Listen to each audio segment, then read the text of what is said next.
سفری قبول کر لے۔ الحمد للہ الذی خلق الانسان وعلمہ القرآن وحلاه بالنطق والبيان، والصلاة والسلام على رسوله الذي أرشده إلى كنوز العلم والعرفان، وعلى آله وصحبه الكرام. أما بعد فأعوذ بالله من الشيطان الرجيم. بسم الله الرحمن الرحيم. ما آتاكم الرسول فخذوه وما نهاكم عنه فانتهوا.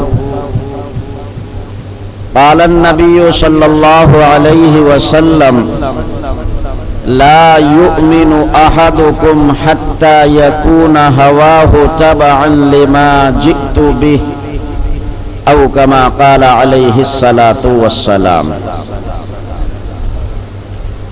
نبی آتے رہے، آخر میں نبیوں کے امام آئے. نبی آتے رہے، آخر میں نبیوں کے امام آئے. وہ دنیا میں خدا کا آخری لے کر پیام آئے. وہ جھکانے آئے بندوں کی جبیں اللہ کے در پر. وہ سکھانے آدمی کو آدمی کا احترام آئے. وہ آئے جب تو بڑھ گئی عظمت دنیا میں انسانوں کی. وہ آئے جب تو دنیا میں انسانوں کو فرشتوں کے سلام آئے. وہ ہیں بے شک بشر لیکن تشہد میں اذانوں میں جہاں دیکھو خدا کے نام کے بعد ان کا نام آئے. بروز حشر جب نفسا نفسی کا سما ہوگا، وہ وہاں کام آئیں گے جہاں کوئی نہ کام آئے. صلی اللہ علیہ وسلم. نہ یہ دن نہ یہ رات باقی رہے گی، نہ یہ دن نہ یہ رات باقی رہے گی، بس اللہ کی ذات باقی رہے گی. نہ گردش میں صدیوں زمانہ رہے گا، نہ گردش میں صدیوں زمانہ رہے گا. صدا تو کسی کا نہ سکہ چلے گا، ہمیشہ نہ کوئی جنازہ اٹھے گا. نہ خوشیوں کی بارات باقی رہے گی، بس اللہ کی ذات باقی رہے گی. بہار دنیا ہے چند روزہ، نہ چل یہاں سر اٹھا اٹھا کر. خدا نے خود مٹا دیے ہزاروں نقشے بنا بنا کر. بہت ہی قدر و منزلت کے مستحق اسٹیج پر تشریف فرما مؤقر و مقتدر علماء کرام، بہت ہی عزت و احترام کے قابل میرے سامنے تشریف فرما میرے دینی اسلامی بھائیوں، بزرگوں، پیارے بچوں، نوجوان ساتھیوں. دنیا میں جتنے انسان آباد ہیں، چاہے وہ کسی بھی علاقے میں بستے اور رہتے ہوں، کوئی سی بولی بولتے ہوں، کسی بھی رنگ و روپ کے ہوں، تمام انسانوں کے درمیان کچھ نہ کچھ رشتہ داریاں، محبتیں، تعلقات اور ہمدردیاں ضرور ہوتی ہیں. کچھ رشتہ داریاں، تعلقات اور محبتیں انسان اپنی بستی کی وجہ سے کرتا ہے کہ فلاں آدمی ہماری بستی میں رہتا ہے. کچھ لوگوں سے محبت اس لیے کی جاتی ہے کہ ہمارے خاندان کا ہے. کچھ لوگوں سے اس لیے محبت کی جاتی ہے کہ وہ ہمارے پڑوس میں رہتا ہے. کچھ لوگوں سے اس لیے محبت کی جاتی ہے کہ وہ ہمارے کنبے قبیلے سے تعلق رکھتا ہے. اور آپ برا نہ مانیے گا کہ کچھ اپنی خود ساختہ برادری کی بنیاد پر محبتیں کی جاتی ہیں. لیکن میرے بزرگوں یہ تمام کے تمام تعلقات ایک دن ختم ہو جائیں گے، ان پر زوال طاری ہوگا، یہ فنا کے گھاٹ اتر جائیں گے، یہ باقی نہیں رہیں گے، تمام رشتہ داریاں اور تعلقات اور ہمدردیاں تباہ و برباد ہو جائیں گی۔ ہاں میرے دوستو، ایک رشتہ ہے جو انتہائی مستحکم اور مضبوط ہے، نہ کبھی وہ فنا ہوگا، نہ اس پر زوال طاری ہوگا، نہ وہ کبھی مٹے گا، اور وہ رشتہ میرا اور آپ کا بنایا ہوا نہیں، وہ عرش و کرسی کے مالک اللہ سبحانہ و تعالی نے بنایا ہے، اور وہ ہے کلمے اور ایمان کی بنیاد پر۔ قرآن مقدس نے فرمایا انما المؤمنون اخوہ، تمام کے تمام مسلمان آپس میں بھائی بھائی ہیں۔ یہ وہ عظیم الشان رشتہ ہے جو کبھی ختم نہیں ہوگا، کبھی اس پر زوال طاری نہیں ہوگا۔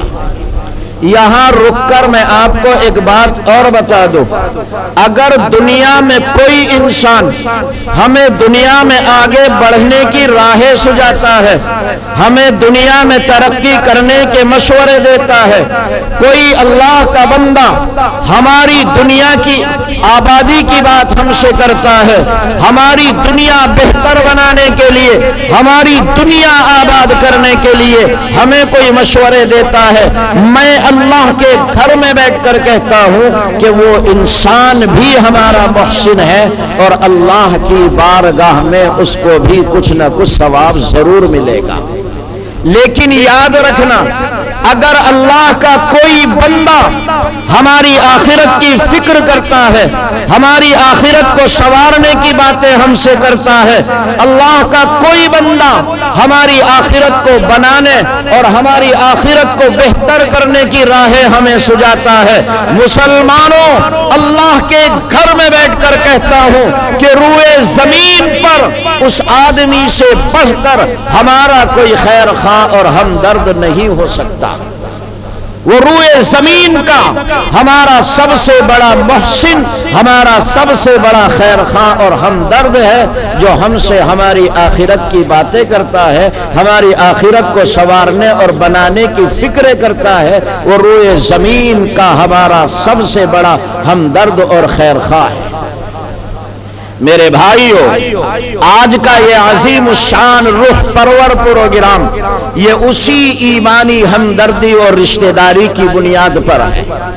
یہ علماء کرام اپنا وقت فارغ کر کے یہاں آئے، آپ کی مسجد کے امام محترم مولانا انس صاحب نے آپ کو دعوت دی اور یہ شاندار بزم اور محفل سجائی، میں آپ کے سامنے آیا ہوں۔ میرے دوستو، یہ وہی ایمانی رشتہ اور محبت مجھے کھینچ کر کے لائی ہے، ورنہ سچ بات یہ ہے کہ جس طرح آپ لوگ مصروف اور مشغول ہیں، ان علماء کو بھی بہت کام ہوتے ہیں، یہ صرف ایمانی رشتے پر یہاں بیٹھے ہوئے ہیں۔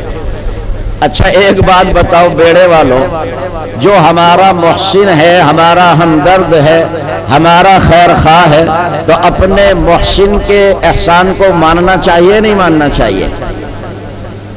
تو آپ مانیں گے؟ ان کے احسان کا بدلہ یہ ہے کہ جو باتیں آپ سے کہی جائیں آپ اس کو عمل کی نیت سے سنو، انشاءاللہ عمل کریں گے۔ جو میں بات کر رہا ہوں بات سمجھ میں آ رہی ہے؟ میں ایک بات آپ سے اور عرض کر دوں، ایک شخص تھے اپنے وقت کا نہایت ڈاکو اور بدماش قسم کا تھا۔ ایک روز اپنے گھر سے باہر کھڑا ہوا، اپنے ساتھیوں کا انتظار کر رہا تھا۔ اسے خیال تھا کہ ساتھی آئیں گے تو پھر اپنے کام پر جاؤں گا۔ اپنے گھر کے دروازے پر کھڑا ہوا، اپنے ساتھیوں کا انتظار کر رہا ہے، وقت کا ڈاکو اور بدماش ہے۔ اچانک اس کے سامنے سے ایک عالم کی سواری گزری۔ اس نے دیکھا کہ شاندار سواری پر سوار ہیں، سر پر امامہ باندھے ہوئے ہیں، حسین و جمیل خوبصورت انسان ہے، بہت چھریرا بدن ہے، دائیں بائیں آگے پیچھے ہزاروں شاگردوں کا مجمع ہے۔ اس نے دیکھا اور اسے رشک آیا، ارے یہ کون انسان ہے جس کے آگے پیچھے اتنا بڑا مجمع جا رہا ہے۔ اس نے کسی کو روک کر معلوم کیا، تم کون ہو اور یہ تمہارے ساتھ کون ہے؟ انہوں نے کہا کہ یہ ہمارے استاذ ہیں امیر المؤمنین فی الحدیث حضرت شعبہ رحمت اللہ علیہ۔ اور آپ لوگ کون ہیں؟ انہوں نے کہا کہ ہم ان کے شاگرد ہیں، ہم ان سے حدیث پڑھنے کے لیے جا رہے ہیں، یہ ہمیں فلاں جگہ جا کر حدیث کا درس دیں گے، ہم ان سے حدیث پڑھنے کے لیے ان کے ساتھ جا رہے ہیں۔ اسے خیال آیا اور اس نے حضرت شعبہ کی سواری کا لگام اور رسی پکڑی اور پکڑ کر کہنے لگا، حضرت مجھے کوئی حدیث سنا دو۔ حضرت شعبہ کہنے لگے، یہ کیا طریقہ ہے کہ تم راہ روک کر، راستہ روک کر کائنات کے سردار پیغمبروں کے پیغمبر کی حدیث پوچھنا چاہتے ہو؟ یہ ادب کے اور تہذیب کے خلاف ہے۔ میں فلاں جگہ درس دیتا ہوں، آپ میرے درس میں آئیے اور میں آپ کو ادب اور سلیقے سے پیغمبر کی حدیث سناؤں گا۔ وہ بدماش تھا، ڈاکو تھا، کہنے لگا میرے ہاتھ میں یہ خنجر ہے، سناتے ہو یا ابھی تمہارے جسم میں داخل کروں، موت کے گھاٹ اتار ڈالوں گا۔ حضرت شعبہ نے سمجھا یہ ظالم انسان ہے، یہ بدماش اور وقت کا ڈاکو ہے، کہیں ایسا نہ ہو یہ کوئی بدتمیزی کر بیٹھے اور میری زندگی کے لالے پڑ جائیں۔ حضرت شعبہ نے کہا ٹھیک ہے میں سناتا ہوں۔ اپنے سے لے کر پیغمبر تک تمام روایت راویوں کا ذکر کیا، میں نے فلاں سے سنا، فلاں نے اس سے سنا، اس نے اس سے سنا، اور اخیر میں فلاں صحابی نے دو جہاں کے سردار محمد صلی اللہ علیہ وسلم سے سنا۔ میرے آقا نے فرمایا اذا لم تستحی فاصنع ما شئت، جب تم بے حیا ہو جاؤ پھر تم جو چاہو کرتے پھرو۔ آقا نے فرمایا جب تیری حیا ختم ہو جائے، جب تیری شرم چلی جائے پھر تم جو چاہو کرو۔ میرے دوستو، انسان کو برے کاموں سے حیا روکتی ہے، جب حیا چلی جاتی ہے پھر انسان وہ کام کر جاتا ہے کہ جانور بھی نہیں کرتے۔ میں کس طرح کہوں، ایک زمانہ تھا میرے گھر کی بیٹیاں اپنے بڑوں کے سامنے لب نہ ہلاتی تھی، چارپائی پر نہ بیٹھتی تھی، پورا جسم ڈھانک کر رکھتی تھی۔ آج سماج اور معاشرے سے حیا ختم ہو گئی۔ میرے سماج کی بیٹیوں نے کپڑے آدھے کر دیے، کپڑے چھوٹے کر دیے، کپڑے باریک کر دیے۔ آج کوئی شرم حیا نہیں ہے، آج معاشرے میں غیرت اور شرم ختم ہوئی، لڑکیاں ننگی ہونے لگی۔ آقا نے فرمایا جب تک تیری حیا رہے گی تو عافیت سے رہے گا، اچھے کام کرتا رہے گا، اور جس دن تو بے حیا ہو گیا پھر تم جو چاہو کرو، تمہیں کوئی روکنے والا نہیں ہوتا۔ میرے دوستو، ایک بات کہنا چاہتا ہوں، نہ معلوم کہنے والا کس درد سے کہہ دے اور وقت مقبولیت کا ہو اور سننے والے کی زندگی کی کایا پلٹ جائے۔ انہوں نے یہ حدیث سنائی، اس ڈاکو کے دل پر لگی۔ اس نے کہا حضرت واقعی میں نے بے حیائی کا کام کیا، میں نے بے شرمی کی، آپ کو روک کر میں نے پیغمبر کی حدیث سنی، میں بہت بڑا گنہگار اور پاپی ہوں، حضرت مجھے معاف کر دیجئے، حضرت میں آپ سے بھی معافی چاہتا ہوں، میں اللہ کے دربار میں ہاتھ اٹھا کر دو جہاں کے پروردگار سے بھی معافی چاہتا ہوں۔ وقت قبولیت کا تھا، دل پر چوٹ لگی، کہنے والے نے بڑے درد اور خلوص سے کہا تھا۔ اسی وقت وہاں سے رخصت ہوئے اور مدینے میں جا کر حضرت امام مالک سے حدیث پڑھنا شروع کر دیا۔ اتنا پڑھا، روایات میں آتا ہے، تاریخ بتاتی ہے کہ وہ اتنے بڑے محدث بنے کہ امام بخاری جیسے محدث کے استاذ ہوئے ہیں۔ ان کا نام ہے حضرت عبداللہ بن مسلمہ القانوی رحمت اللہ علیہ۔ وقت کا ڈاکو تھا، بدماش تھا، ایک محدث کو راہ روک کر زبردستی حدیث سنی، دل پر ایسی چوٹ لگی کہ اللہ نے وقت کا اتنا بڑا محدث بنا دیا کہ امام بخاری کے استاذ بنتے ہیں، امام مالک کے شاگرد بنتے ہیں۔ امام مالک کی جو کتاب ہے موطا امام مالک، اس میں وہ کئی حدیثوں کے راوی ہیں۔ میں آپ سے یہ عرض کرنا چاہتا ہوں میرے دوستو، جب کبھی آپ کو بلایا جائے، آپ کی بستی میں علماء تشریف لائیں، اس طرح کے پروگرام کیے جائیں، آپ اپنے کاموں کو آگے پیچھے کر کے اس میں شرکت کیا کرو، پیغمبر کی حدیث سنا کرو، نبی کی سیرت سنا کرو، قرآن و حدیث سے مستفاد دینی گفتگو سنا کرو۔ ہو سکتا ہے وقت مقبولیت کا ہو اور کہنے والا کسی درد سے کہہ جائے اور ہماری زندگی کی کایا پلٹ جائے۔ آج افسوس ہوتا ہے کہ مسلمانوں کو اپنا کہہ کر، پیارا کہہ کر، اپنا دوست کہہ کر، بزرگ کہہ کر، ان کی کمر اور پشت پر ہاتھ رکھ کر، تھوڑیوں میں ہاتھ ڈال کر مسجد میں اور دینی محفل میں لانے کی کوشش کی جاتی ہے، اور ہم ہیں کہ اس کو ٹال دیتے ہیں۔ اس لیے میرے بھائیوں، ایسی محفلوں کو غنیمت سمجھا کرو۔ پیغمبر کا کردار بولتا ہے، نبی کی حدیث بولتی ہے، اللہ رب العزت والجلال کا کلام اثر کرتا ہے۔ یہ دینی باتیں ہمارے سامنے آئیں گی، انشاءاللہ زندگی میں انقلاب آئے گا۔ جب انسان دینی باتیں سنتا ہے، حدیث سنتا ہے، قرآن کی محفلوں میں بیٹھتا ہے، اس کے دل پہ اثر ہوتا ہے۔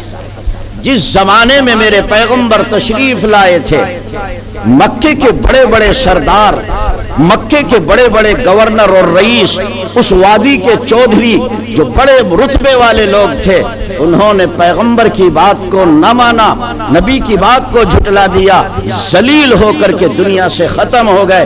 آج پوچھنے والا کوئی نہیں، اور صہیب رومی اور فارس کا سلمان اور حبشے کے بلال پیغمبر کے قدموں سے جڑے، آج تک دنیا ان کا نام احترام سے لیتی ہے۔ کیسے کیسے ایسے ویسے ہو گئے، بڑے بڑے رتبوں کے تھے، ابو جہل، عتبہ، شیبہ، کچھ نام نہ رہا، کیسے کیسے ایسے ویسے ہو گئے، ایسے ویسے کیسے کیسے ہو گئے، جن کی کوئی حیثیت نہیں تھی، محمد الرسول اللہ کے قدموں سے جڑے۔ فتح مکہ کے موقع پر محمد نے اعلان کیا، بلال تم بیت اللہ کی چھت پر کھڑے ہو کر کے اذان دو۔ آج تمہارا مقام یہ نہیں کہ تم دھرتی اور زمین پر کھڑے ہو کر اذان پڑھو گے، بلال تم بیت اللہ کی عمارت اور بیت اللہ کی چھت پر کھڑے ہو کر اذان دو۔ محمد عربی یہ پیغام دے رہے ہیں انسانوں کو کہ بیت اللہ تیری عظمت بہت ہے، یہ ہم مانتے ہیں، لیکن میرے غلاموں کی عظمت تجھ سے بڑھ کر ہے۔ بیت اللہ کی چھت پر کھڑا کیا۔ جڑو پیغمبر کے دامن سے، جڑو نبی کی محفلوں سے، سنو پیغمبر کی سیرت، خوب احادیث اور قرآن کی محفلوں میں بیٹھو، خدا تمہیں ایسا بنا دے گا، دنیا تمہارے قدموں میں آ جائے گی۔ یہ نبی کی سیرت کی محفل ہے۔ آؤ مسلمانوں، میں آپ کو پیغمبر کی سیرت سناتا ہوں، اور اس سیرت کو اپنے کردار سے دنیا والوں تک پہنچاؤ۔ میرے بھائیوں، ہم اس دنیا میں رہتے ہیں، انسان یہ مدنی التبا کہلاتا ہے۔ مدنی التبا ہونے کا مطلب یہ ہے کہ یہ انسان وادیوں میں، بستیوں میں، شہروں میں، گاؤں اور دیہاتوں میں، گھروں میں، بیٹھکوں پر، چوراہوں اور چوپالوں اور ہوٹلوں پر ایک دوسرے کے ساتھ مل کر رہنا چاہتا ہے۔ یہ انسان تنہائیوں میں، صحرا میں، جنگلوں میں، بیابانوں میں، غار و گفا میں ایک دوسرے سے ہٹ کر، کٹ کر، لوگوں سے الگ تھلگ ہو کر یہ زندگی گزارنا نہیں چاہتا۔ اور واقعہ یہ ہے کہ اللہ تعالیٰ نے انسانوں کی ضرورتوں کو ایک دوسرے سے اس طرح جوڑا ہے کہ یہ انسان چاہتے ہوئے بھی تنہا زندگی نہیں گزار سکتا۔ ہم ایک دوسرے کے ساتھ رہنا چاہتے ہیں۔ ہم جس سماج میں ایک دوسرے کے ساتھ رہتے ہیں، اس میں ہمارا کوئی باپ ہے، کوئی بیٹا ہے، کوئی ماں ہے، کوئی بہن ہے، کوئی بیٹی ہے، کوئی بیوی ہے، کوئی پڑوسی ہے، کوئی اور رشتہ دار ہے۔ میرے دوستو، آؤ مسلمانوں، میں آپ کو بتاتا ہوں کہ ہم جس سماج اور معاشرے میں رہتے ہیں، یہاں مختلف رشتہ داریاں اور تعلقات ہیں۔ ہمیں ایک دوسرے کے ساتھ کیسے رہنا ہے، ہم محمد الرسول اللہ کی سیرت سے اس کو سیکھیں گے انشاءاللہ۔ آج میں آپ کو بتاؤں گا کہ ماں کے ساتھ کیا سلوک کرنا ہے، باپ کو کیسے ہمیں راضی اور خوش کرنا ہے، ہمیں بیوی بچوں کے ساتھ کیسے رہنا ہے، نوکر اور ملازموں کے ساتھ کیسے زندگی گزارنی ہے، دوستیاں کیسے کرنی ہے، ہم یہ آخری پیغمبر کی سیرت سے سیکھیں گے۔ میرے بھائیو، اللہ کے پیغمبر صلی اللہ علیہ وسلم ابھی اس دنیا میں تشریف نہیں لائے تھے، اپنی ماں کے شکم اور پیٹ میں تھے کہ آپ کے والد گرامی دنیا سے رخصت ہو جاتے ہیں۔ بیڑے کے مسلمانوں، میں کس طرح سمجھاؤں، جو ساری کائنات کے لیے رحمت و شفقت کا علمبردار بن کر کے آیا تھا، جو ہر ایک کو اپنے سینے سے لگانے کے لیے آیا تھا، جو ہر ایک پر پیار و محبت کی بارش برسانے کے لیے آیا تھا، وہ خود دنیا میں اس حال میں آتا ہے کہ اس کے باپ کا سایہ اس کے سر پر نہیں ہوتا۔ وہ اس حالت میں دنیا میں آتے ہیں کہ باپ کی شفقتوں اور محبتوں سے محروم ہوتے ہیں۔ میرے آقا دنیا میں تشریف لائے، عمر 6 سال کی ہوئی، والدہ نے کہا محمد میرے لخت جگر، ابھی تم دنیا میں نہیں آئے تھے، تیرا باپ دنیا سے رخصت ہو چکا تھا، مدینے میں تیرے والد کی قبر ہے، ہمارے رشتہ دار ہیں، لاؤ تمہیں تمہارے باپ کی قبر کی زیارت کرا کے لاتی ہوں۔ حضرت آمینہ آپ کو مدینہ لے جاتی ہے، کچھ دن وہاں قیام کرنے کے بعد آپ واپس آتے ہیں، ابھی سفر میں ہیں، راستے میں ہیں، مقام ابوا پر پہنچتے ہیں، جنگل اور صحرا اور بیاباں ہیں۔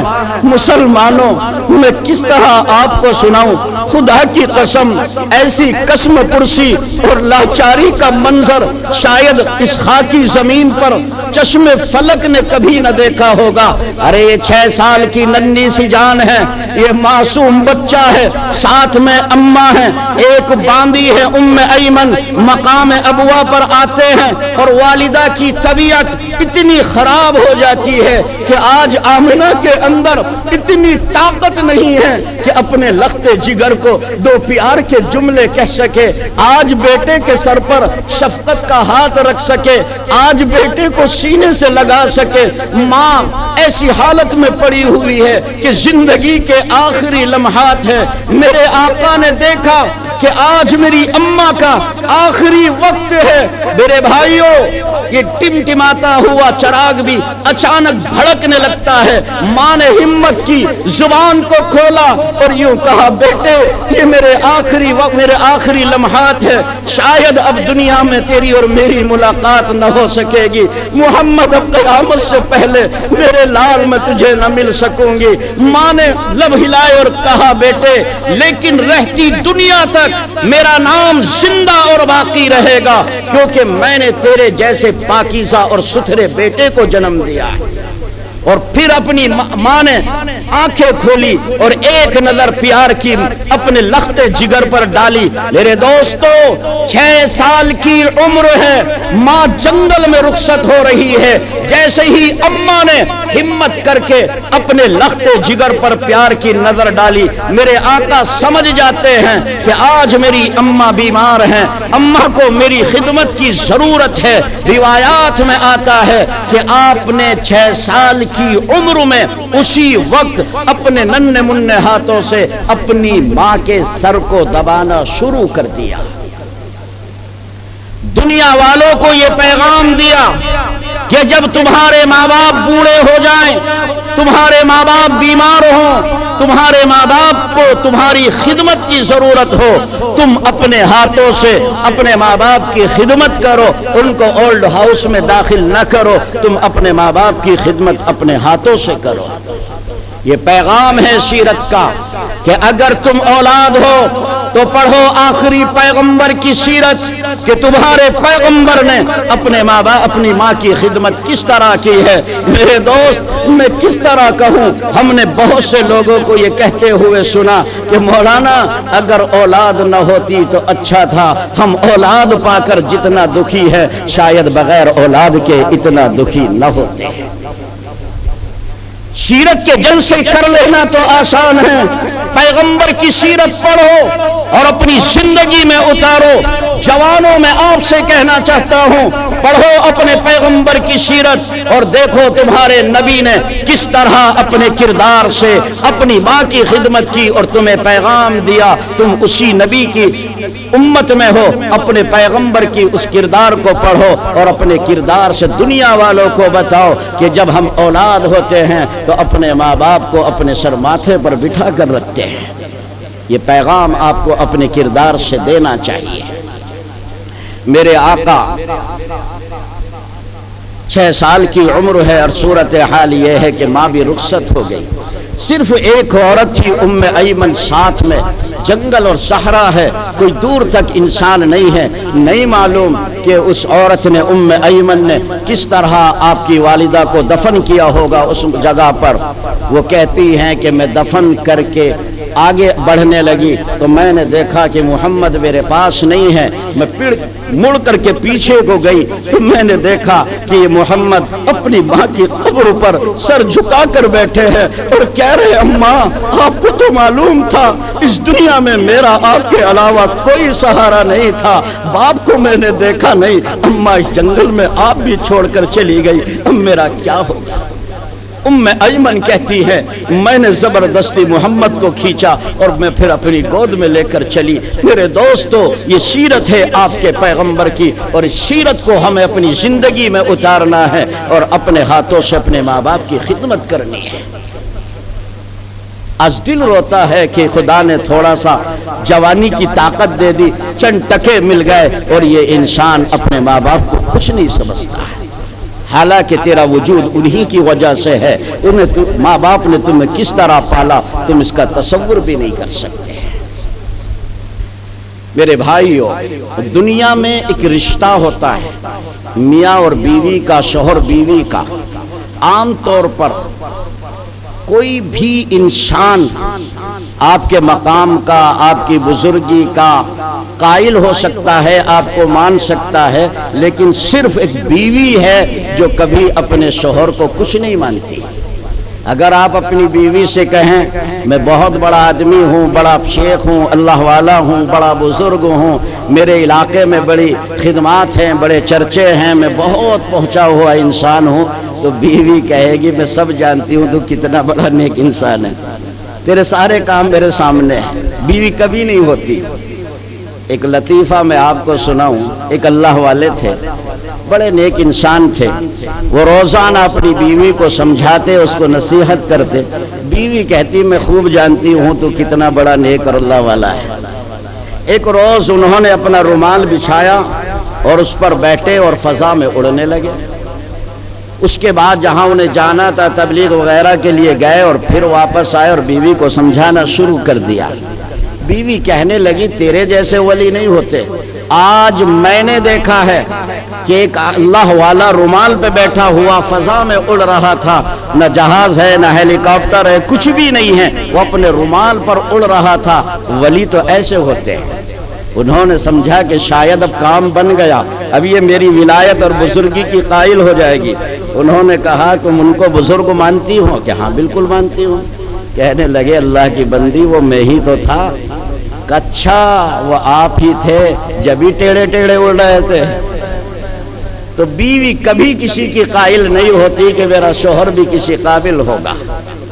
میرے دوستو، اللہ کے پیغمبر کا پہلا نکاح 25 سال کی عمر میں ہوا۔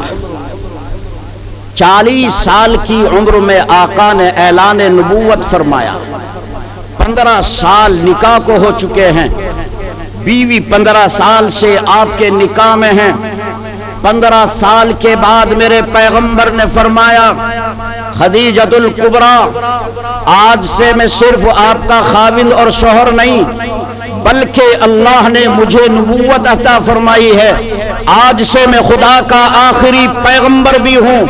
حضرت خدیجۃ الکبریٰ فرماتی ہے محمد اگر آپ یہ بات کہتے ہو کہ خدا نے آپ کو نبی بنایا ہے، خدا کی دھرتی اور زمین پر میں سب سے پہلے آپ کے ہاتھ پر ایمان قبول کرتی ہوں، خدا تیرے ہی جیسے انسان کو نبی بنا سکتا ہے۔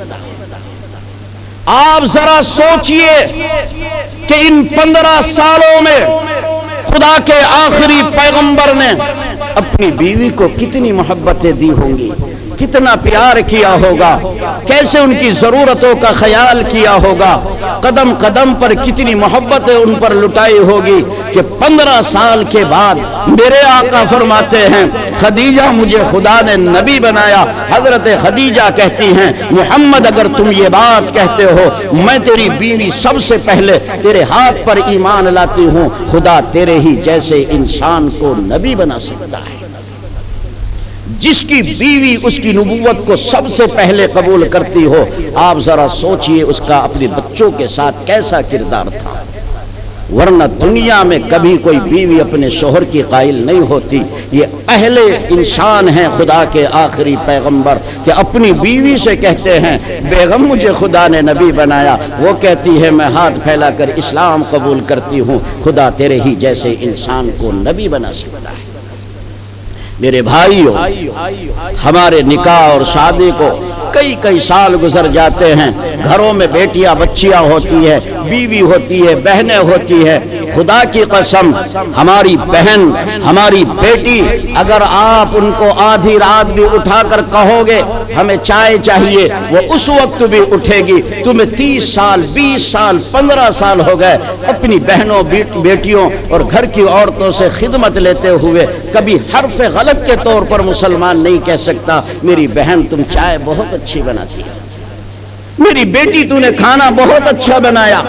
اپنی بیوی کو کبھی نہیں کہتے، وہ آپ کے کپڑے دھوتی ہے، آپ کا گھر صاف کرتی ہے، آپ کے لیے کھانا بناتی ہے، گرمی سردی میں دھوئے کی مشقت اٹھاتی ہے۔ ہم روزانہ ان کے ہاتھ کا کھانا کھاتے ہیں اور مسلمان کبھی نہیں کہہ سکتا کہ تم کھانا بہت اچھا بناتی ہو۔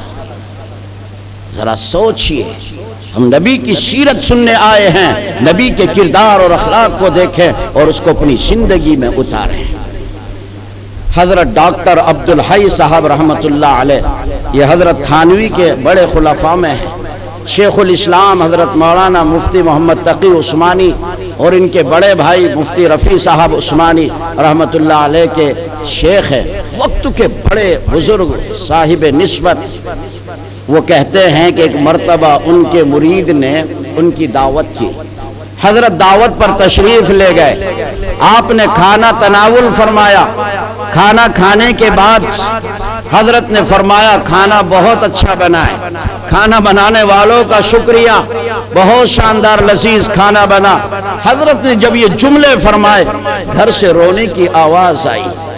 حضرت نے فرمایا کون ہے گھر میں، کون رو رہا ہے؟ وہ مرید تھا، کوئی انکار نہ کر سکا، کہنے لگا حضرت میری بیوی رو رہی ہے۔ حضرت نے فرمایا ان کو پردے سے دروازے کے قریب کرو۔ ان کو دروازے کے قریب کیا گیا۔ حضرت نے پوچھا ہم آپ کے مہمان ہیں، آپ کے گھر آئے ہیں، ہمیں بلانے کے لیے لوگ ترستے ہیں، آپ کو تو خوش ہونا چاہیے لیکن آپ کیوں رو رہے ہیں؟ انہوں نے کہا حضرت 15 سال سے اسی طرح کھانا بناتی ہوں، آج 15 سال کے بعد میرے کانوں میں یہ آواز آئی کہ کھانا بہت اچھا بنا، مجھے رونا آ گیا۔ ان 15 سالوں میں کبھی میں نے یہ نہیں سنا کہ تو نے کھانا بہت اچھا بنایا۔ میرے دوستو، ہم نبی کی سیرت سے حاصل کریں کہ آقا نے 15 سال اپنی بیوی کے ساتھ اس طرح گزارے کہ 15 سال کے بعد کہا بیگم مجھے خدا نے نبی بنایا، کہتی ہے میں ایمان لاتی ہوں خدا تیرے ہی جیسے انسان کو نبی بنا سکتا ہے۔ انہی حضرت مولانا ڈاکٹر عبدالحی صاحب رحمت اللہ علیہ کا واقعہ ہے، وہ خود بیان کرتے ہیں جب ان کی شادی کو 52 سال گزر چکے تھے، 52 سال کے بعد حضرت نے فرمایا کہ ان 52 سالوں میں کبھی میں نے اپنی بیوی کے ساتھ لہجہ بدل کر بات نہیں کی۔ آپ ذرا سوچئے، یہ پیغمبر کے غلاموں کے غلام ہیں، نبی کے کم سے کم 1350 سال بعد دنیا میں ہیں۔ ان غلاموں کے غلام کا عالم یہ ہے کہ 52 سالوں میں کبھی انہوں نے اپنی بیوی سے لہجہ بدل کر بات نہیں کی۔ ان کے آقا محمد کا عالم اپنے بچوں اور بیویوں کے ساتھ کیا ہوگا؟ آپ ذرا سوچئے، پڑھو اپنے پیغمبر کی زندگی کو، اپنے نبی کی زندگی کو سیکھو۔ دنیا میں ایک رشتہ ہوتا ہے، ایک تعلق ہوتا ہے دوستی کا۔ دوست بھی کبھی اپنے دوست کا قائل نہیں ہوتا، وہ نہیں سمجھتا کہ میرا دوست کسی قابل ہوگا۔ بچپن جن کے ساتھ گزارا ہے، جن کے ساتھ جوانی گزاری ہے، آپ اگر ان کو اپنے سے متاثر کرنا چاہو تو نہیں کر سکتے۔ وہ کہتے ہیں یار میں تجھے بچپن سے جانتا ہوں، جب تم دادا کی چلم پھوڑ دیا کرتے تھے، جب تم گھر کے چولہے میں پیشاب کر دیا کرتے تھے، میں اس وقت سے تمہیں جانتا ہوں، اور تم کہتے ہو کہ میں ایک بڑا انسان بن گیا۔ میں نہیں مانتا۔ میرے دوستو، آپ کے پیغمبر کے دوست ہیں حضرت ابو بکر۔ ایک دو دن کی دوستی نہیں، 40 سالہ دوستی ہے۔ 40 سالہ دوستی کے بعد میرے پیغمبر نے فرمایا ابو بکر آج سے میں صرف آپ کا دوست نہیں بلکہ مجھے خدا نے اپنا پیغمبر اور نبی بنا کر کے بھیجا ہے۔ ابو بکر آج سے میں خدا کا نبی بھی ہوں۔ حضرت ابو بکر کہتے ہیں محمد اگر تم یہ بات کہتے ہو تو سنو، خدا کی بھری کائنات میں تیرا دوست ابو بکر سب سے پہلے تیرے ہاتھ پر ایمان لاتا ہے۔ خدا تیرے ہی جیسے انسان کو نبی بنا سکتا ہے۔ میرے دوستو، دنیا والوں کو بتاؤ اپنے پیغمبر کی سیرت کہ آپ نے اپنے دوستوں کے ساتھ 40 سال تک وہ احسان اور سلوک کیا، وہ محبتیں لٹائی، وہ ہمدردیاں کی، کہ 40 سال کے بعد میرے پیغمبر نے فرمایا ابو بکر خدا نے مجھے نبی بنایا۔ ابو بکر کہتے ہیں تم سچ کہتے ہو، خدا تیرے ہی جیسے انسان کو نبی بنا سکتا ہے۔ بیڑے کے مسلمانوں، آج میں کس طرح کہوں، خدا کی قسم اس وقت اگر کوئی ہمیں سب سے زیادہ نقصان پہنچا رہا ہو تو دوست ہی ہمیں نقصان پہنچاتے ہیں۔ شاید خدا کی دھرتی پر دوستوں سے زیادہ کسی سے نقصان نہ ہو رہا۔ اتنا گر چکا ہے یہ انسان کہ دوستی کے نام پر ہمارے گھروں میں آتے ہیں۔ میں اللہ کے گھر میں بیٹھ کر کس طرح کہوں، جو دوست بن کر گھروں میں آتے ہیں وہی ہمارے گھر کی عورتوں کی عزتوں پر ہاتھ مارتے ہیں۔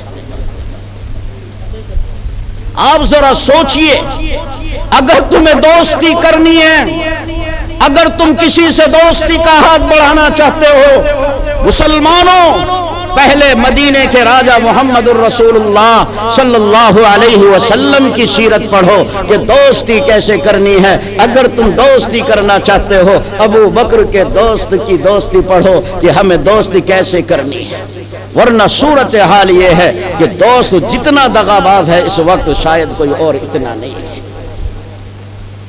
اگر تم دوستیاں کرنا چاہتے ہو، اگر تم دوسروں سے تعلق کرنا چاہتے ہو، پہلے تمہیں مدینے کے راجہ محمد الرسول اللہ صلی اللہ علیہ وسلم کی سیرت کو پڑھنا پڑے گا۔ میرے دوست، جو لوگ کاروباری ہیں، ان کی بیکریاں ہیں، کارخانے ہیں اور دوسرے کام ہیں، کاروبار ہیں، کھیتیاں ہیں، ان کے یہاں مزدور نوکر کام کرتے ہیں، آپ ان سے پوچھو کہ تمہارے مالکوں کا کیا حال ہے۔ جو ہمارے کارخانوں میں، ہماری بیکریوں میں، ہمارے دوسرے جگہوں پر کام کرتے ہیں نوکر بن کر، ان سے پوچھو تمہارے مالک کے کیسے اخلاق ہے۔ وہ شاید اپنی جوتی سے زیادہ گرا ہوا ان کو سمجھتا ہے، کوئی اہمیت ان کی نہیں ہوتی۔ انسان اس طرح برتاؤ کرتا ہے اپنے نوکروں کے ساتھ، وہ یہ سمجھتا ہے کہ شاید روئے زمین پر اس سے زیادہ ذلیل انسان کوئی اور نہیں، اس کو ہم انسان بھی تصور نہیں کرتے ہیں۔ آؤ چلتے ہیں مکے کی گلیوں میں اور دیکھتے ہیں آخری پیغمبر کا کردار کہ نبی نے اپنے غلاموں کے ساتھ کیسا سلوک کیا ہے۔ حضرت زید بن حارثہ رضی اللہ عنہ یہ اپنی والدہ کے ساتھ کہیں جا رہے تھے، کسی نے اغوا کیا اور مکے کے بازار میں غلام بنا کر کے فروخت کر دیا۔ ایک صاحب نے خریدا اور خرید کر حضرت خدیجہ الکبریٰ رضی اللہ عنہا کو ہبہ کر دیا۔ پھر یہ حضرت خدیجہ کے واسطے سے پیغمبر کی خدمت میں آ گئے، نبی کی خدمت میں رہتے ہیں۔ میرے بھائیوں، اگر کسی کا بچہ فوت ہو جائے، دنیا سے رخصت ہو جائے، ماں باپ اس کو نہلاتے ہیں، کفن پہناتے ہیں، قبر کے حوالے کر دیتے ہیں، 2-4 دن میں صبر اور تسلی ہو جاتی ہے۔ لیکن اگر کسی کا بچہ گم ہو جائے، کوئی اس کو اغوا کر لے، پھر ماں باپ کو تسلی نہیں آتی، ماں تڑپتی ہے، باپ تڑپتا ہے، نہ معلوم میرا بچہ کس پوزیشن میں ہوگا، گرمی میں اسے پنکھا ملا یا نہیں ملا، سردی میں اسے لحاف ملا یا نہیں ملا، نہیں معلوم میرے بیٹے کو کسی نے جکڑ کر قید کر کے رکھا ہے، کوئی مارتا ہے، کیا کرتا ہے، اللہ جانے بچہ کس حال میں ہے، ماں باپ کو تسلی نہیں ہوتی۔ حضرت زید کے والد ہیں حارثہ، ان کو بھی تسلی نہیں ہے، بیٹے کو اغوا کر لیا گیا، اس کو تلاش کرتے ہیں، تیز رفتار سواری پر بیٹھ کر روزانہ اپنے بچے کو تلاش کرنے کے لیے نکلتے ہیں اور یہ اشعار گنگناتے ہیں۔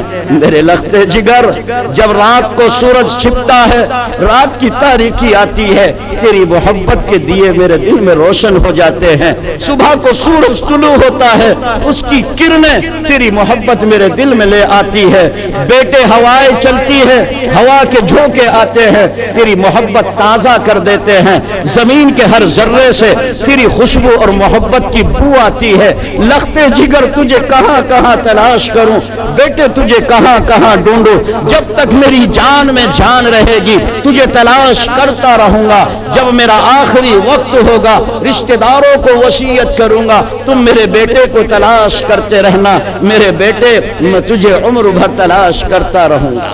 یہ اشعار گنگناتے ہیں اور اپنے بیٹے کو تلاش کرتے ہیں۔ کسی نے بتایا کہ تمہارا بیٹا مکے میں محمد نامی شخص کے پاس ہے، پھر تو خوشی کا عالم نہ رہا، دل کی دنیا بدل گئی، فوراً اپنے بھائی کو ساتھ لیا اور مکے میں پہنچ گئے۔ میں آپ کو بتا دوں یہ وہ زمانہ ہے کہ ابھی میرے پیغمبر نے اعلان نبوت بھی نہیں کیا، وہ مکے میں آتے ہیں، آپ کا پتہ پوچھا، آپ کے گھر آ گئے، ملاقات کی اور کہا محمد یہ ہمارا بچہ ہے۔ آپ کو تو معلوم ہے کہ ماں باپ سے بچہ اگر جدا ہو جائے ماں باپ کے دل پر کیا گزرتی ہے۔ محمد یہ غلام نہیں ہے، یہ آزاد ہے، کسی نے غلام بنا کر بیچا ہے، تم جتنے چاہو پیسے ہم سے لے لو، ہمارے بیٹے کو واپس کر دو۔ میرے نبی نے فرمایا اس میں پیسوں کی بات کیا ہے، میں زید کو بلاتا ہوں، اس کو تمہارے سامنے حاضر کرتا ہوں، میری طرف سے زید کو اختیار ہے، اگر وہ آپ کے ساتھ جانا چاہے تو بخوشی جا سکتا ہے، اگر نہیں جانا چاہتا تو میں زبردستی نہیں بھیج سکتا۔ انہوں نے کہا کہ بات معقول ہے۔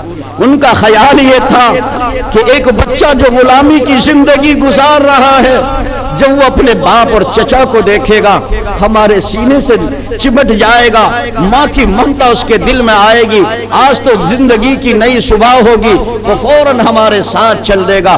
حضرت زید کو بلایا گیا، میرے آقا نے فرمایا زید تم ان کو پہچانتے ہو؟ انہوں نے کہا پہچانتا ہوں، یہ ابو جان ہیں، یہ چچا جان ہیں۔ میرے نبی نے فرمایا زید یہ آپ کو لینے کے لیے آئے ہیں، میری طرف سے اجازت ہے، آپ جا سکتے ہو۔ زید کے والد حضرت حارثہ نے اس کی ماں کا حال بتایا، بیٹے وہ رو رو کر تباہ ہو رہی ہے، میں تجھے تلاش کرتا کرتا نہ معلوم کہاں کہاں کی خاک چھان چکا ہوں، لختے جگر ہمارے ساتھ چلو۔ مسلمانوں پہنچاؤ دنیا والوں کو اپنے پیغمبر کا کردار اور نبی کی سیرت و اخلاق۔ حضرت زید کہتے ہیں ابو جان آپ کی محبت سر آنکھوں پر، اماں کا لاڈ پیار مجھے تسلیم ہے، لیکن میں نے غلامی کی اس حالت میں محمد سے جو پیار پایا ہے، میرے رب کی قسم ماں باپ سے بھی وہ محبتیں نہیں ملی، میں آپ کی محبت کو قربان کرتا ہوں، محمد کی محبت کے مقابلے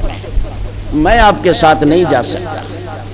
میں نے جو محمد سے پیار پایا ہے، میں نے جو ان سے محبتیں پائی ہیں، آپ کی محبت قربان میں محمد کو چھوڑ کر آپ کے ساتھ نہیں جا سکتا۔ پھر تو میرے پیغمبر نے بھی محبت کی انتہا کر دی اور حضرت زید کا ہاتھ پکڑا اور وہاں جہاں لوگ جمع تھے کفار مکہ موجود بیٹھے ہوئے تھے، ان کے مجمع میں لے کر کے آقا آئے اور اعلان کیا، لوگوں آج کے بعد یہ زید میرا غلام نہیں بلکہ میں اس کو منہ بولا بیٹا بناتا ہوں، آج کے بعد یہ میرا منہ بولا بیٹا ہے۔ اور کرو، آپ بیکریاں چلاتے ہیں، کارخانے چلاتے ہیں، آپ کوئی اور کام کرتے ہیں، آپ زمینوں کے مالک ہیں، آپ کوئی اور کسی مشغلے میں ہیں، آپ کے پاس لوگ نوکر اور ملازم ہیں، آپ نوکر اور ملازم رکھنے سے پہلے آمینہ کے لخت جگر کی سیرت کو پڑھیے کہ اپنے نوکروں اور اپنے ملازموں کے ساتھ کیسا برتاؤ کرنا ہے۔ اگر آپ نوکر رکھ رہے ہیں، آپ کے یہاں ملازم کام کرتے ہیں، آپ پہلے آمینہ کے لخت جگر کی سیرت کو پڑھیے کہ پیغمبر نے اپنے ملازموں اور نوکروں اور غلاموں کے ساتھ کیا سلوک کیا ہے۔ یہ تو میں نے عرض کیا مالکوں کے لحاظ سے کہ مالکان کو چاہیے کہ غلاموں اور نوکروں کا خیال کرے، وہ بھی انسان ہیں، ان کی مجبوری ہے کہ آپ کے یہاں نوکری کرا رہی ہے، میرے بھائی آپ ان کو عظمت اور اہمیت دیجیے۔ لیکن دوسری بات میں عرض کر دوں، جو لوگ کام کرنے والے ہوتے ہیں، نوکر ہوتے ہیں، وہ بھی پوری ایمانداری کے ساتھ کام نہیں کرتے ہیں۔ اگر آپ کہیں ملازم ہیں، آپ کہیں نوکر ہیں، آپ کسی کے یہاں رہ رہے ہیں، وہ آپ کو تنخواہ دیتا ہے، پوری دیانتداری کے ساتھ آپ کو کام کرنا ہے، اور پہلے آپ کو مکہ کے یتیم محمد صلی اللہ علیہ وسلم کی سیرت پڑھنی پڑے گی کہ آپ نے کس طرح بکریاں چرائی ہے، کس طرح ابو طالب کی ذمہ داریوں کو اپنے اوپر آپ نے لیا ہے، یہ آپ کو نبی کی سیرت پڑھنی پڑے گی۔ ایک واقعہ یاد آیا، اگر یہاں کوئی معمار راج مستری ہو تو برا نہ مانے۔ ایک جج تھا، اس نے معمار کو راج اور مستری کو بلایا اور اس سے کہا کہ مجھے اپنا پلاٹ دکھایا کہ اس پہ ایک مکان تعمیر کرانا ہے۔ مستری نے بتا دیا جناب اتنی لاگت آئے گی، اتنا مٹیریل لگے گا اور اتنا وقت لگ جائے گا۔ چنانچہ جو انہوں نے بتایا تھا جج صاحب نے اتنا اپنا بیلنس بنا لیا، وقت اس سے دوگنا لگ گیا، 4 مہینے بتائے تھے، 1 سال کے قریب ہو گیا، جو رقم اور خرچ بتایا تھا اس سے کہیں زیادہ ہو گیا۔ جج بڑا پریشان، بہرحال جیسے تیسے کر کے وہ مکان تعمیر ہو گیا۔ جب جج جانے لگا تو اس نے مستری کو بلایا اور کہا کہ جناب یہ جو آپ کی کنی اور بسولی اور جو اوزار ہیں یہ مجھے دے دو۔ اس نے کہا جج صاحب آپ اس کا کیا کریں گے، پرانے اوزار ہیں، ہم مستری ہیں، ہمارے کام کے ہیں، آپ کے کام کے نہیں ہیں۔ وہ کہنے لگا نہیں آپ کو دینے پڑیں گے۔ اس نے کہا جناب ایسے ہی رکھ لیجئے، آپ اس کے کیا پیسے دیں گے، ہم نیا خرید لیں گے۔ لیکن وہ بضد ہو گیا کہ آپ کو یہ بتانا پڑے گا کہ آخر کیوں خرید رہے۔ تو جج نے کہا کہ میں عدالت میں اور کچہری میں رہتا ہوں، لوگوں کے قضیوں کے تصفیہ کرتا ہوں، مقدمات آتے ہیں تو ہم لوگوں سے قرآن کی گیتا کی قسم کھلاتے ہیں کہ قسم کھاؤ، اگر تم جھوٹے یا سچے ہو قسم کھاؤ۔ آج کے بعد ہم اپنے ٹیبل پر قرآن اور گیتا نہیں رکھوں گا، میں یہی اوزار رکھوں گا اور لوگوں سے کہوں گا کہ اس کی قسم کھاؤ، اگر جھوٹ بولو گے تو یہ اوزار تمہارے گھر میں داخل ہو جائیں گے اور جس کے گھر میں چلے جاتے ہیں اسے تباہ کر دیتے ہیں۔ تو یہ حال ہمارا بھی مسکام کرنے والوں کا بھی ہے۔ کو پیغمبر کی سیرت پڑھنی پڑے گی، نبی کی سیرت پڑھیے کہ آپ نے غلاموں کے ساتھ کیا سلوک کیا ہے، آپ نے اپنے ماتحتوں کے ساتھ کیا سلوک کیا ہے، اور آپ کسی کے یہاں کام کر رہے ہیں تو آپ بھی اپنے پیغمبر کی سیرت پڑھیے کہ ہمیں کس کے یہاں کیسے کام کرنا ہے۔ ایک بات اور یاد آ گئی، آپ کو سنا دو شاید کام دے گی۔ آقا مسجد نبوی میں تشریف فرما ہے، چند صحابہ آپ کے پاس بیٹھے ہوئے ہیں، ایک نابینا صحابی ہیں، ابھی نئے نئے مسلمان ہوئے ہیں، اچانک ان کو پیشاب کا تقاضا ہوا اور انہوں نے وہی مسجد نبوی میں پیشاب کرنا شروع کر دیا۔ صحابہ نے ان کو روکنا چاہا، آقا نے اشارے سے منع فرما دیا۔ آقا نے فرمایا میرے دیوانوں، یہ مسجد ہے، ٹھیک ہے اس کو ناپاک کر رہا ہے، ہم اس کو دھلوا کر یہاں کی مٹی پھینکوا کر پاک کر دیں گے۔ اگر تم پیشاب کرتے ہوئے آدمی کو اچانک ڈراؤ اور روکو گے، وہ پیشاب کی بیماری میں مبتلا ہو جائے گا، اس کو پیشاب کا بند لگ جائے گا۔ میرے نبی نے یہ گوارا نہ کیا کہ جو انسان میری مسجد میں پیشاب کرے وہ پیشاب کی بیماری میں مبتلا ہو جائے۔ آقا نے فرمایا اس کو رہنے دو، پیشاب کرنے دو۔ اس نے پیشاب کیا، نبی نے قریب بلایا، میرے آقا نے فرمایا یہ مسجد ہے، یہ اللہ کا گھر ہے، اس کو ناپاک نہیں کیا جاتا، اس کو گندا نہیں کیا جاتا، یہ پاک رکھنے کی جگہ ہے، یہاں تھوکتے نہیں، یہاں دنیاوی بات کرنا بھی منع ہے۔ ان صحابی نے کہا خدا کے پیغمبر آج سے خیال کروں گا، مجھے اس کا علم نہیں تھا۔ نبی نے سمجھا دیا، وہ آقا کی نصیحتیں سن کر مسجد سے باہر جانے لگے۔ جس وقت جا رہے تھے ان کے لب ہل رہے تھے، نبی نے دو صحابہ کو فرمایا ذرا جاؤ اور کان لگا کر سن کر آؤ یہ کیا کہہ رہا ہے۔ انہوں نے کان لگا کر سنا تو وہ کہہ رہا تھا واللہ ما قہرنی واللہ ما زجرنی، اللہ کی قسم محمد نے نہ مجھے جھڑکا نہ محمد نے مجھے ڈانٹا، محمد جیسا شفیق و مہربان انسان آج تک میں نے خدا کی دھرتی پر نہیں دیکھا۔ اللہم اغفر لی ولی محمد ولا تغفر لی احد سوانا، اے اللہ تو میری اور محمد کی مغفرت کرنا اور ہمارے علاوہ کسی کو معافی مت کرنا۔ وہ یہ کہتا ہوا جا رہا تھا، صحابہ نے آ کر کے بتایا خدا کے پیغمبر وہ یہ کہہ رہا تھا۔ میرے بھائیو، ایک نابینا صحابی اللہ کے پیغمبر کی مسجد کو ناپاک کرتا ہے، نبی نے اس کو کچھ نہیں کہا، میرے دیوانے کو کہیں پیشاب کی بیماری نہ لگ جائے۔ آج ہم اپنی مسجدوں کا حال دیکھیں۔ یہاں رک کر میں آپ کو ایک بات اور بتا دوں، غور سے سنیے۔ جب یہ انسان نماز پڑھتا ہے، اللہ کے حضور سجدہ کرتا ہے، ہم نماز میں اللہ کے حضور سجدے میں ہوتے ہیں تو بظاہر ہمارا یہ سر زمین اور چٹائی پر ہوتا ہے، لیکن حقیقت میں یہ اللہ کی آغوش اور خدا کی گود میں ہوتا ہے۔ جب بندہ نماز پڑھتا ہے تو اللہ کے قدموں میں اس کا سر ہوتا ہے، نبی کی گود اللہ کی گود میں اور آغوش میں اس کا سر ہوتا ہے۔ میرے دوستو، ہم نماز کی حالت میں سجدے میں اللہ کی گود میں پڑے ہوئے ہیں، اللہ کی آغوش میں ہمارا سر ہے، اللہ کے قدموں پہ ہمارا سر ہے، اور مسلمان اللہ کے قدموں پہ پڑا ہوا بھی شرارتیں سوچ رہا ہے۔ جیسے ہی امام سلام پھیرے گا پھر دیکھوں گا پنکھا کس نے چلایا، پھر دیکھوں گا کس کا بچہ بولا ہے، پھر دیکھوں گا یہ کون ادھر سے آیا تھا۔ میرے دوست، میں کس طرح کہوں تو رب کے قدموں پہ پڑا ہوا بھی شرارتیں سوچ رہا ہے، پھر مجھے بتا تو کہاں سدھرے گا۔ اللہ کے قدموں پر آ کر رب کی گود میں پڑا ہوا ہے، تیرا سر اللہ کی گود میں ہے اور وہاں پڑا ہوا بھی تو شرارتیں سوچ رہا ہے، تجھے وہاں بھی شرارت ہے۔ حتیٰ کہ اگر کسی نماز میں امام نہیں ہے پھر بھی سجدے میں پڑا ہے اور سوچ رہا ہے کہ آپ دیکھیں گے امام صاحب کو کہاں گئے ہیں، آج دیکھیں گے۔ یہ کوئی قصے کہانی نہیں، مسلمانوں کی مسجدوں میں ڈنڈے چل رہے ہیں، مسلمانوں کی مسجدوں میں لٹ چل رہے ہیں، آپس میں ہاتھا پائی ہو رہی ہے، اور پھر ستم بالائے ستم یہ کہ ہم خود ویڈیو بناتے ہیں اور پھر اس کو وائرل کرتے ہیں، نشر کرتے ہیں، دنیا والوں کو بتاتے ہیں کہ ہم آخری پیغمبر کے غلام اس حد تک گر چکے ہیں کہ ہماری مسجدوں میں بھی جھگڑے ہوتے ہیں۔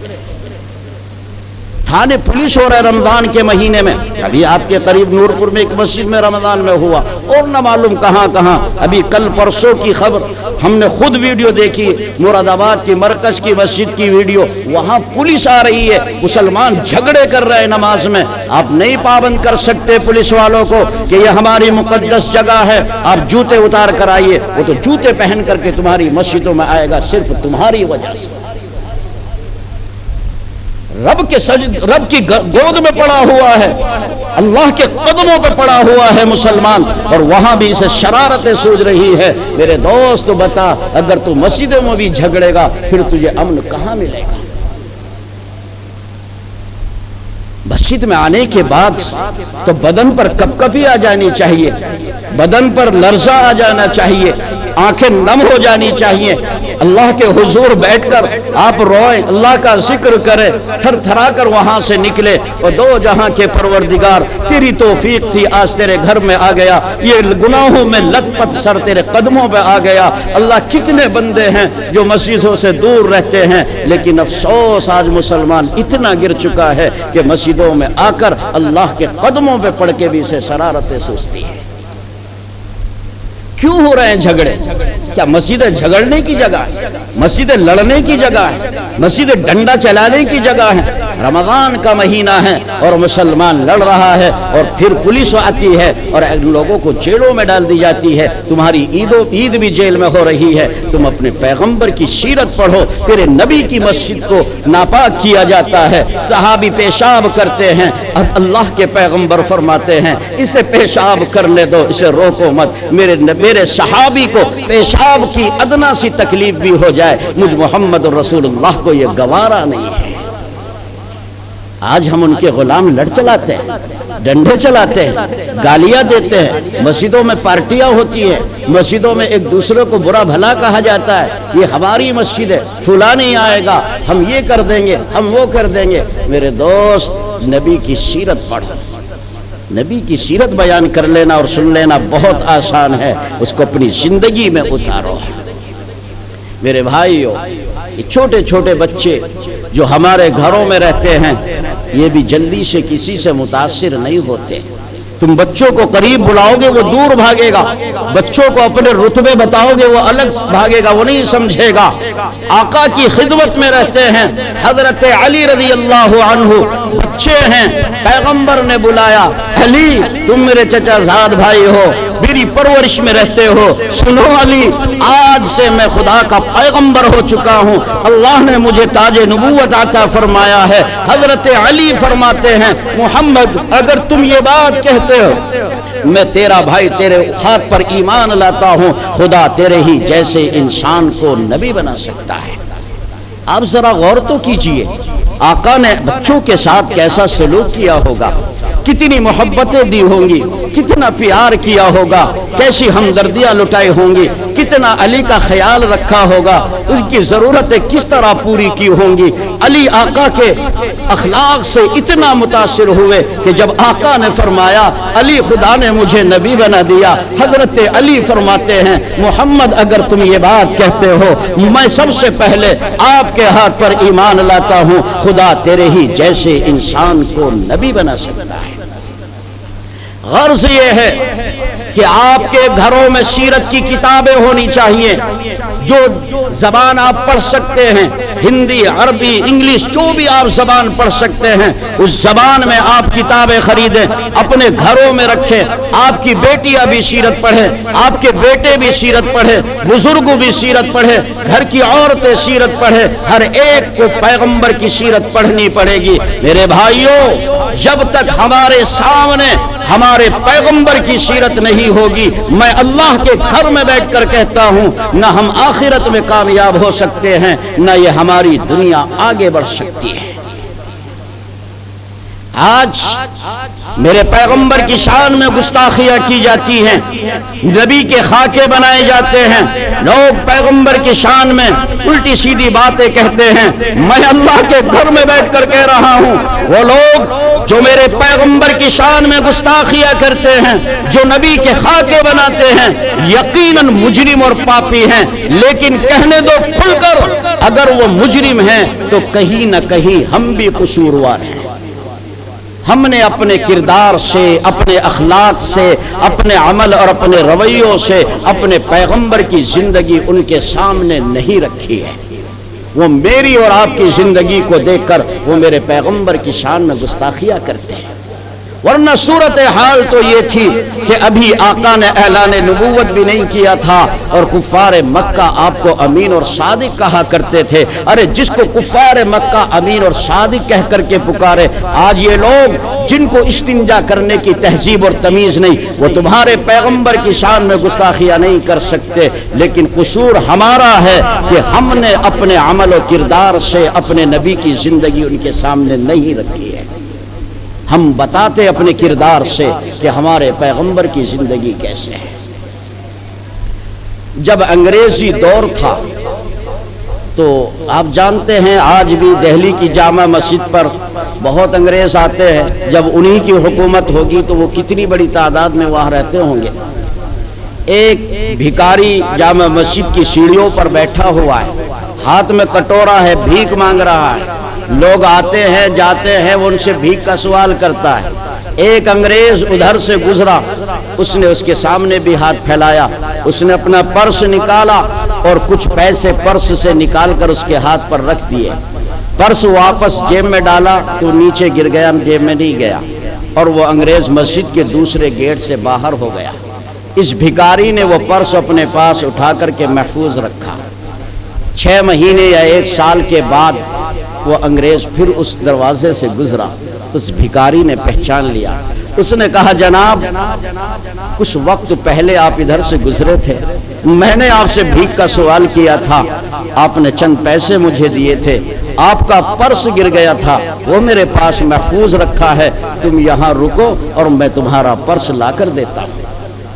وہ انگریز کہنے لگا تم بھکاری ہو، گداگر ہو، 1 روپے اور پیسے کے لیے یہاں بیٹھے ہوئے ہو، تم اس میں بڑی رقم ہے، تم کیوں واپس کر رہے ہو؟ تمہارا بہت سا خرچ اس میں چل سکتا تھا۔ اس بھکاری نے جو جواب دیا، بیڑے کے مسلمانوں کاش آپ کے دل میں اتر جائے۔ اس بھکاری نے کہا جناب مسئلہ میری غربت کا نہیں ہے، مسئلہ میری فقیری کا نہیں ہے، مسئلہ میری مفلسی کا نہیں ہے، مسئلہ تو میرے نبی کی شان کا ہے۔ اگر کل قیامت کے دن بھرے مجمع میں تیرے پیغمبر عیسیٰ نے میرے نبی کا دامن پکڑ لیا اور یہ کہا محمد تیرے غلام نے میرے غلام کا پرس چرایا تھا، میرا نبی شرمسار ہو جائے گا۔ مسئلہ تو میرے نبی کی شان کا ہے، مسئلہ میرے نبی کی عزت کا ہے۔ اگر کل قیامت کے دن تیرے پیغمبر عیسیٰ نے میرے نبی کا دامن پکڑ کر پوچھ لیا محمد تیرے ایک غلام نے میرے غلام کا پرس چرایا تھا، میرا نبی کیا جواب دے گا؟ میرے دوستو، اپنے کردار سے، اپنے اخلاق سے، اپنے عمل سے، اپنے رویوں سے اپنے پیغمبر کو شرمسار ہونے سے بچا۔ ذرا غور تو کرو ہم کیا کیا اس دنیا میں کرتے ہیں، کل ہماری وجہ سے ہمارا پیغمبر شرمسار ہوئے، بتائیے ہم سے زیادہ احسان فراموش کون ہو سکتا ہے؟ اپنی زندگیوں کو بدلو، اپنے کردار و اخلاق کو بدلو۔ ہم سماج اور معاشرے میں جن کے ساتھ رہتے ہیں ان کے حقوق کو پہچانو، سیرت کے آئینے میں حسن معاشرت سیکھو کہ ہمیں کس طرح لوگوں کے ساتھ زندگی گزارنی ہے۔ تم سے تمہاری ماں دکھی نہ ہو، آپ سے آپ کے بچے پریشان نہ ہو، آپ کی بیوی آپ سے تنگ نہ ہو، آپ کے پڑوسی آپ سے تنگ نہ ہو، کسی کو کوئی تکلیف نہ ہو جائے۔ تمہارے ملازم ہوں ان کو خوش کر دو، کسی کے یہاں کام کر رہے ہو اپنے عمل سے ان کو خوش کر دو، دنیا والوں کے دل جیتو، اپنا اخلاق و کردار پیغمبر کے اخلاق و کردار سے ملا کر دنیا والوں کو بتا دو کہ ہم نے محمد الرسول اللہ کا دامن پکڑا ہے، جس سے بہتر انسان اللہ کی زمین پر کوئی اور نہیں آیا۔ ہم صرف اپنی زبان سے تو کہتے ہیں کہ ہمارے پیغمبر سے اچھا انسان کوئی اور نہیں، لیکن دنیا والوں کے سامنے اپنے عمل اور اخلاق و کردار سے ظاہر نہیں کرتے۔ اپنے کردار کو اچھا کرو۔ یہ چند باتیں تھیں جو اس وقت میں نے عرض کی ہے، پھر کبھی خدا بلائے گا اور آپ لوگوں سے ملاقات ہوگی تو اور آپ کے پیغمبر کی سیرت آپ کے سامنے عرض کروں گا۔ اب تو چلتے ہیں میں قدے سے میر، پھر ملیں گے گر خدا لایا۔ وآخر دعوانا ان الحمدللہ رب العالمین۔ زمانہ بڑے شوق سے سن رہا تھا، زمانہ بڑے شوق سے